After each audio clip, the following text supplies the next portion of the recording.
जी अस्सलाम वालेकुम सर, बताइएगा आज क्या पेशरफ्त हुई दुआज़रा केस के हवाले से? देखें, यहाँ पर प्रोसीडिंग्स चल रही थी। पहले इसी अदालत से ना बच्ची ने एक दरख्वास्त दी थी किसी नामालूम वकील के ज़रिए, और बच्ची गई थी दारुल अमान, जिसके ऊपर हमने एतराज़ भी किया था। इस अदालत को बताया था कि आपने गलत ऑर्डर किया है। मीन टाइम हमने देखा कि इस अदालत के अंदर 2 दरख्वास्तें दी गई हैं किसी जाफरी नामी वकील के ज़रिए, जिन्होंने यहाँ पर कोई कानूनी बहस तो नहीं की, कोई फजूल बातें करते रहे।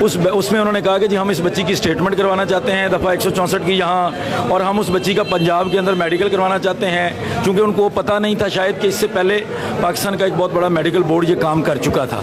साथ ही हमने एक दरख्वास्त दी कि सिंध हाई कोर्ट का फैसला आ गया है और मजिस्ट्रेट की कोर्ट है कराची की, उसने बच्ची को तलब कर लिया है। और जब हमारी ये बहस चल रही थी, हम अदालत को कन्विंस कर रहे थे, इनके हथकंडों के बारे में बता रहे थे, तो उसी असना में सिंध पुलिस यहाँ पर आ गई और सिंध पुलिस ने बाकायदा तौर पर परमिशन के लिए कहा कि हमें बच्ची की कस्टडी दें। जिसके बाद डिस्ट्रिक्ट एंड सेशन जज साहब की कुछ फॉर्मेलिटीज़ थी, हमने उनको कंप्लीट किया और उसके बाद अब अदालत ने फैसला कर दिया है कि बच्ची कराची के हवाले कर दी गई है, सिंध पुलिस के हवाले, और ये लोग लेकर जा रहे हैं। बताइएगा कि क्या बच्ची जब पहुँचेगी शेल्टर होम कराची तो क्या वहाँ पर वो ज़हीर से मिल सकती है? कोई ज़हीर, कोई शबीर, कोई उसका ख़ानदान का बंदा तो दूर, कोई बंदा उससे नहीं मिल सकता। ये बिल्कुल अदालत ने ऑर्डर के अंदर लिख दिया है वाज़ेह कि कोई मुलाकात नहीं होगी, और ये यूट्यूबर शूट्यूबर तो कोई भी नज़दीक नहीं आएगा। बिल्कुल इस चीज़ के ऊपर अदालत ने पाबंदी लगा दी। तो कराची जाके अब जो बच्ची है वो शेल्टर होम में रहेगी या पेरेंट्स के पास जाएगी? अभी शेल्टर होम में रहेगी। यकम को अदालत में पेश किया जाएगा, 1 अगस्त को ट्रायल कोर्ट मजिस्ट्रेट के सामने।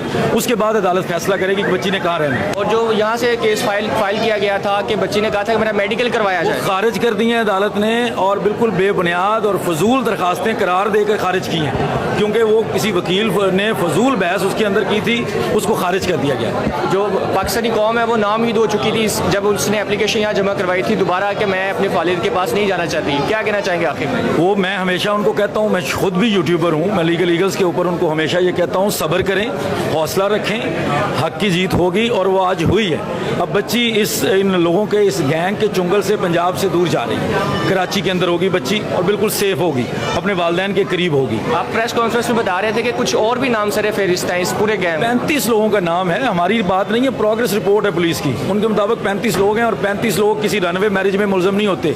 रनवे मैरिज में लड़का होता है, उसका माँ बाप होता है, बस।